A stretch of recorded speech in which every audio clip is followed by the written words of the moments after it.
And we're proud right now to be joined by the IBF super middleweight champion, Roy Jones, the pride of Pensacola, Florida. You know, everybody wants to know about rematches. What about Mr. Tony? Is that rematch perhaps in the offing? Right now, I don't see myself with the rematch against Tony because Tony's moved up to light heavyweight, and I'm currently still fighting super middleweight, so it's not going to happen no time within the next year, I don't think. You know, I want to ask you about the fight coming up, Pazienza Duran, in just a moment, but I've always been curious. The last fight you lost was in Seoul, Korea.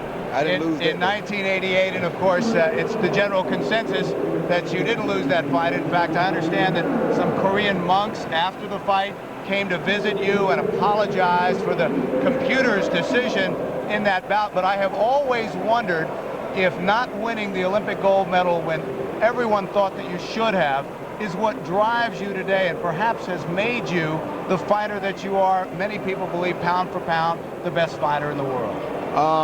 That experience is probably what drove me to come back to boxing, what drove me to become #1 in the world again in my respected weight division, which was the middleweight division. My father guided me, gave me the right skills, and God blessed me with a father who knew so much that made me turn out to be the fighter that I am today. So it's a combination of things, but that did help. Of course, it's been well documented that you and your father had a falling out. Have you spoken with him, and are you still close? Yeah, we're still close. Most of that has been taken care of. It's coming to a halt now. You know, me and my father kind of got a better relationship than what we had. I see a smile on your face and maybe a sense of relief that has happened. It is a big sign of relief. One of the rumors going around as the national anthem goes on in the background is that you will fight Vinny Pazienza should he beat Roberto Duran tonight. Would you like to comment on that? That is a rumor. That is a rumor. And really, I would fight Paz if I had nothing else to do. It would be a big money fight, but you know, that type of money I'm not sure if I want, because what if I hit Paz and really hurt him bad, you know? Paz has been a bad accident, and I really don't think Paz should even be boxing, but you know, that's his decision to make, and if I have time and I can fit him in, you know, I'll take time and I'll go ahead and do what I got to do to him. Let's take a look at these two guys. First of all, Vinny Pazienza, what is the best way to fight the Pazmanian Devil?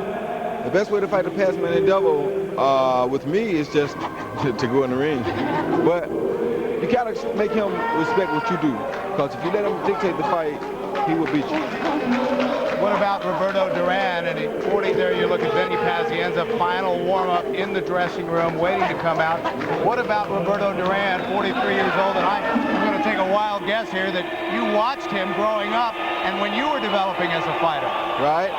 Roberto Duran is a very skillful fighter, and what he would have to do is not get close to Roberto, not trade with Roberto, because Roberto will knock you out if you try to trade with him. He's the best at that. Now that you have climbed the mountain as a professional, and as I mentioned, many people acknowledge you as the best fighter in the world, and Roberto Duran, a guy who had that moniker at one time along with Muhammad Ali. How have you changed since the Tony fight? How has your world changed?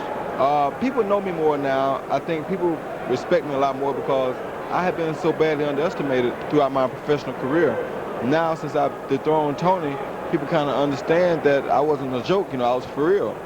You are for real, Roy Jones. I am for real. Thank you very much for being with us. Thank you, too. Let's send you back down ringside now to Alan Shaw. Guys.